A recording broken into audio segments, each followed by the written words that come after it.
My name is Deidre Granenko. I grew up in Plant City, Florida, and I work as a veterinarian at the Albuquerque Animal Welfare Department. It's a municipal shelter in Albuquerque.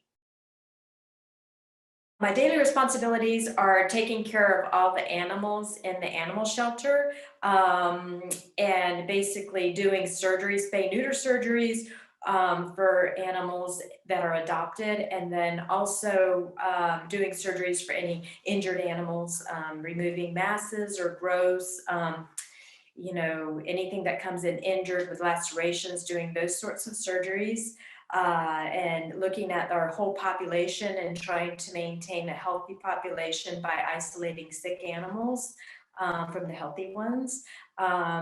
We also deal with cruelty cases when an animal comes in that's been mistreated. We do a full exam and consult with the animal control officers about those cases too.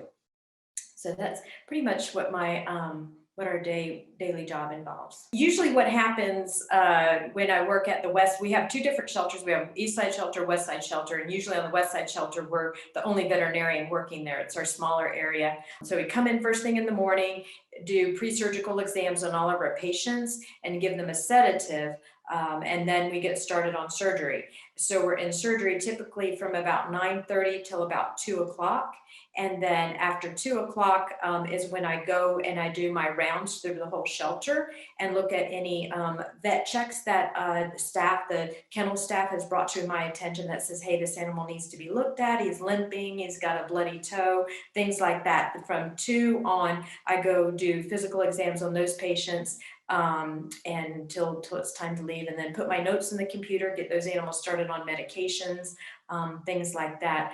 And then also during the course of the day, emergencies may come in. Like if I'm in the middle of surgery, an emergency might come in, then I have to pause surgery and go take care of that animal and then go stabilize him and then go back into surgery. So that's my typical day. When I was really young, I always said I wanted to be a veterinarian. I think a lot of little kids feel that way. I grew up on a small farm. It was just like a farm for our own family's needs, and we had pigs and chickens and sheep and cows.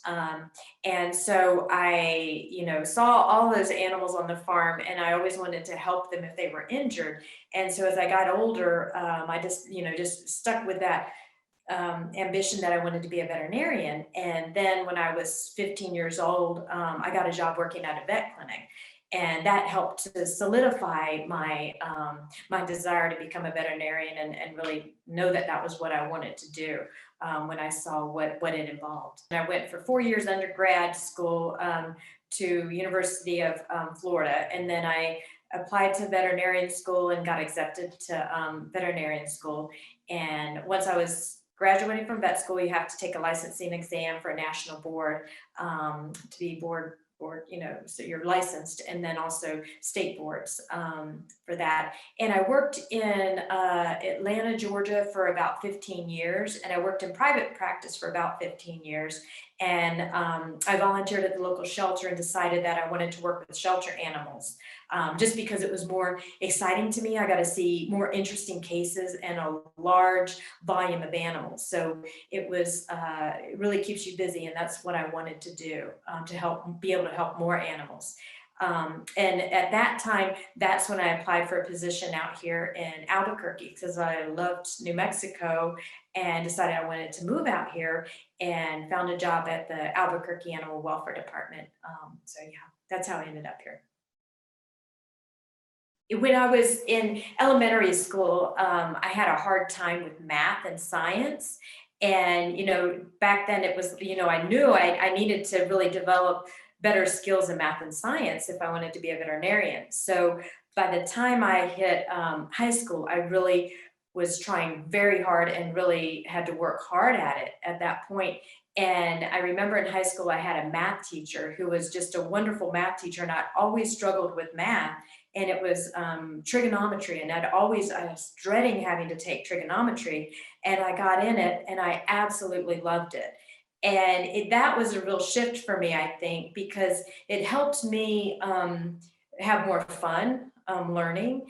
And that I think helped a lot on my path to be able to become a veterinarian. And I realized that this was a subject that was very hard for me, but that I could do it and that I could succeed. And that was really a great thing that happened, that I had a great teacher in high school. If there's something you think you want to do, and some people tell you, oh, you're not smart enough, you don't have those skills, you're not good enough, that don't listen to that. Listen to the people who motivate you and tell you you can be and do anything you want to do. Because I had some people in my life that told me I could do and be anything I wanted to be, and I listened to them, and I was able to overcome some of my weaknesses in education and become what I wanted to be. So that's what I would say.